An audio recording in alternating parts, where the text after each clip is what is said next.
I want to talk about owning who you are and not being ashamed of who you are.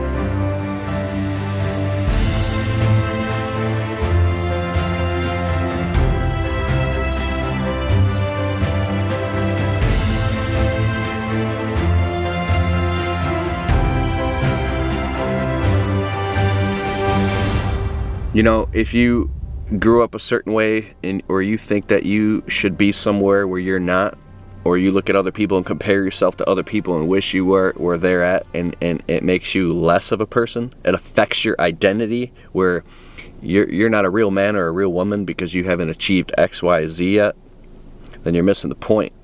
I think the most important thing is to own who you are and where you are right now and face the brutal reality of what you're at, but come into your own, where you love yourself and you love, and you get your finger on the pulse of your own life, of your mission. What is your mandate? What is your life's purpose?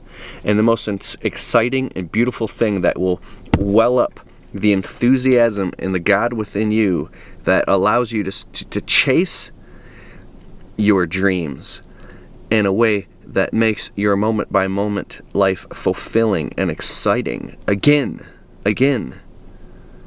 where you wake up happy, you're composed, negative things don't affect you anymore. It's when you come into your own and you're comfortable in your own skin and you love yourself unequivocally, aside from the differences you might have with other people around you or your own family. When you love yourself, when you are aligned up and aligned with your purpose. Allowing yourself to get excited again. Allow yourself to get fired up. Check this out. Allow yourself to get fired up. You feel that? We're afraid of that. We're afraid to raise our voices anymore. So maybe what somebody will think. The day-to-day grind and the day-to-day hustle wears you down and grinds you down to a nub. Sitting in your house, heating up some leftovers, and sitting on the toilet while scrolling at Instagram is like, that's what it's like. It's not fulfilling. I just got off the phone with my friend Greg Chisholm to be exact, and we were talking about this. You know, doing things that fulfill you despite what anybody else thinks, and not asking for permission, and not letting anybody else's cynicisms or guilt trips stop you from doing what you ultimately want to do, because you will end up resenting them. But what I mean is fast forwarding past all that and saying, I'm doing what I'm going to do, and I'm not going to resent you. And when you do that, when you're crystal clear about letting the people you know around you, hey, this is what I'm doing because this is what I love to do. This is my life's calling and purpose, or this is what makes me happy right now, or this is just the journey or the mission that I'm on. If you're going even through a hard time and a plateau, maybe you got to go through that to learn those lessons to get to the next point. I know I'm being vague, right? The reason I'm being vague is very intentional. The reason I'm being vague is intentional because I don't want to talk about specific things to set off egoic landmines that'll make you think I'm talking about some thing that I'm not. I'm talking about you.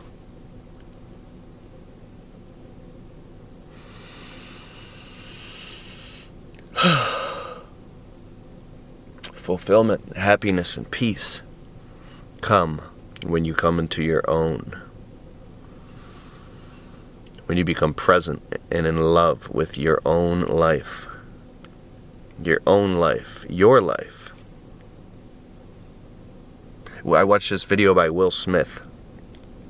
He said something about his wife. He was saying, I'll put a link below. Where did I me and my wife unconsciously sign up to be responsible for each other's happiness. We didn't. You're not responsible, and that was just an example, but you're not responsible for anybody else's happiness, right? Now, there's a saying in the Bible, it's being happy-go-lucky around somebody who is having a heavy heart is like pouring salt on his wounds or stealing his jacket in cold weather. There's a difference. You shouldn't be happy around somebody who's going through a hard time or just got back from a negative situation. It's about, being mindful and present and having empathy. But having empathy to the point where you're dragging yourself down and going through hell with them out of some codependent weird thing, that's a different thing. One important thing is to set the role model and to be the example. As all this develops inside of me, I want to put together frameworks about this, because it's becoming so clear to me on my journey.